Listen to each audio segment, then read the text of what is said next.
Recovered Life Coach. Today, I want to talk directly to my fellow sex addicts.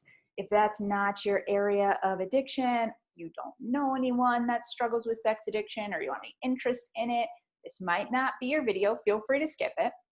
However, if you are someone who struggles with sex addiction as your main area of addiction or just an area of addiction, stick around. The more I'm working one-on-one with people, the more I'm recognizing that there is a major misconception about sex addiction that is resulting in a lot of people giving up on recovery, which isn't fair. Having a full life is absolutely possible for each and every one of us, and it's bullshit that misinformation is getting in the way of that for some people. That might be you. Maybe it's not. But if it is, know that one person or one group's of sex addiction is not necessarily the end all be all of that area of addiction. So I'm going to start out with what is probably the most dangerous misconception with sex addiction. Sex addiction is not a high sex drive. It has nothing to do with lust. It is not a moral issue, though yes, I understand we often, as active addicts, step outside of our moral ground, our value system. Yes, that does happen. However, acting out in sex addiction is not a moral failing.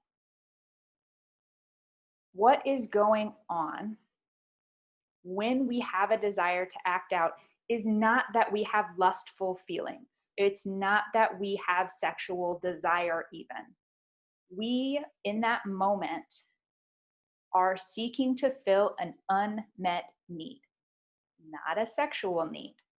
Yes, it is being expressed that way because we have trained our brains to associate comfort and soothing with acting out. There's a lot of reasons for that, and of course, it totally makes sense biologically. Most of us start this at a really young age because we have basic human needs that go unmet or are completely tainted. That can show up with neglect, abuse, trauma. That looks like a lot of people think that trauma is something that's really easily recognizable. Like I underwent sexual abuse as a kid for many years. Most people would say like, oh yeah, duh, that's trauma. But trauma can also show up in the form of living in an unstable environment. You have to remember that we develop this stuff when we're little kids or early on in life. And so we have to go back and look at it from the perspective of a kid. As kiddos, we rely completely on our guardians to keep us safe. If our guardians and the environment they create doesn't feel safe, trauma can result. And things like PTSD are really, really common for people that struggle with addiction because we are in an ongoing state of heightened stress. Dysfunction, other addicts in the family can do that. Of course, if there is emotional abuse or physical or sexual or psychological abuse that goes on. So what do? Whatever we can to make ourselves feel better. And why wouldn't we? We, at this point, are kids with no resources and no knowledge of how to properly take care of ourselves and express needs and have them met properly, especially if they're being unmet by our guardians, our family, the people that are closest to us that are responsible for meeting those needs. That activity that we turn to feel better in the face of all of this going on, for a lot of us in this area, is sexually oriented. If you're someone who has undergone sexual abuse and are really confused that you then seek out sexual activity to soothe, let me tell you, it's really, really common. That is one of the most common things that is relatable to so many of us that have that in our background. So you're not a weirdo. Nothing is wrong with you. That's really common for this area. So we're seeking out these activities that make us feel better. We keep going to them because they work. Let's be honest. We act out because it works. And by work, I mean it makes us feel better. It makes us feel numb. We get to escape whatever's going on, whether that's big or small, and we go back to it. Super quick biology lesson about what's going on in the brain. We get a boost of dopamine when we engage in sexual activities, thoughts, obsessions, fantasies, consuming material like images, pornography, video, things like that. We get a boost in dopamine. That feels good. It's the same thing going on in every area of addiction. So keep doing it. In time, a dependency is created because things like sex are tied to our species survival. That connection in our brain goes into our limbic system, which is our reward system, and our survival system. Every time we have a hit of dopamine connected with sex or sexual activity of any kind, it's sending a message to that limbic system. That is being tied in as survival. So in time, we, in our brains, wire sexual activity with survival. Now, when that's taken away, we freak out because our brain actually believes that it is under immediate external threat. Now, I'm talking like about to be eaten by a lion kind of threat. Is that really going on? No, but we have conditioned our brain to wire those two together, and that's what thinks it's going on. So when you have a strong desire to act out and you will step on anyone's head to get there, it's because it really feels like life or death. It's not lust. It's not sexual desire. And it is absolutely not a moral failing on your part. If you're involved with any kind of group or organization that's telling you otherwise, I highly recommend checking out some different options. Now, there are 12-step recovery groups for sex addiction. There are many of them, and they are not the same.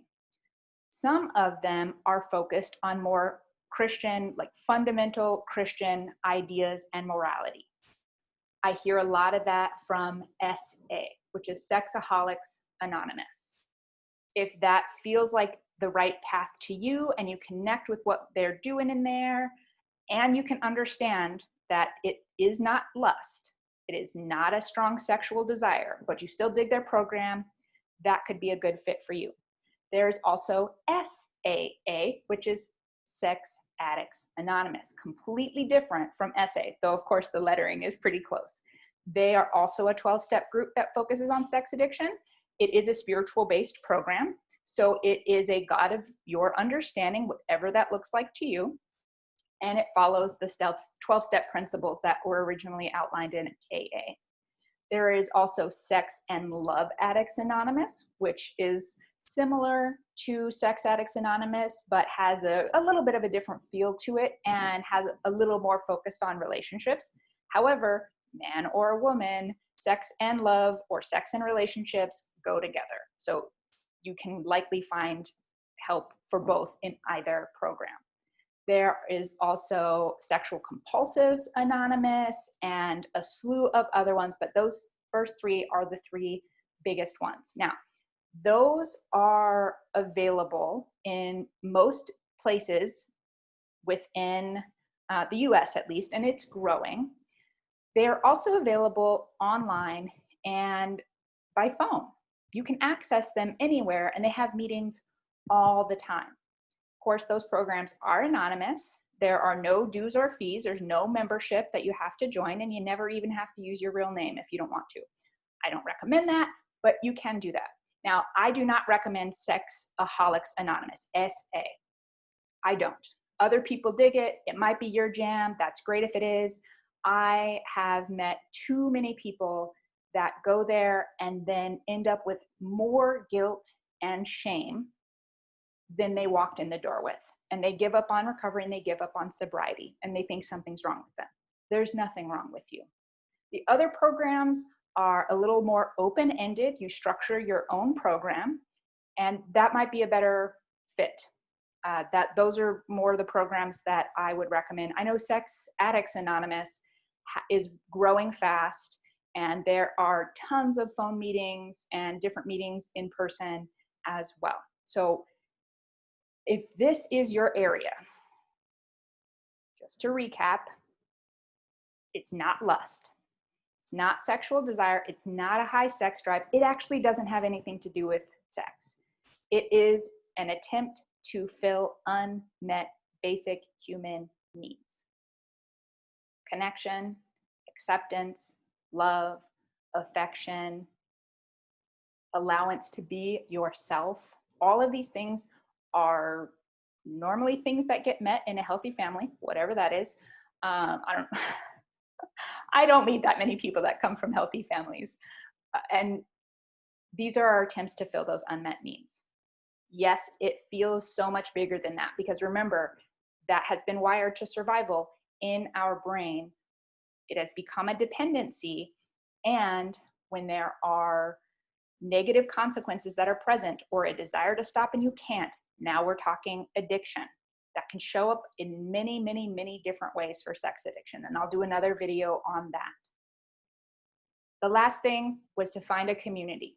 You can work with a therapist. There are also certified sex addiction therapists. Like, there are therapists specifically in this area. There are 12-step groups specifically in this area. Having a community is really, really, really key for healing from this, for a multitude of reasons. You can't do it alone. You can also hire coaches and guides and support that work directly in this area. I work with people one-on-one. I also do closed, private, small groups with people as well. And there are others that do that also. So I have so much love for you. I hope you know that. I don't have to know you to know you are so worthy of love. And let me tell you, you are worthy of recovery and of sobriety and the full life that can follow that.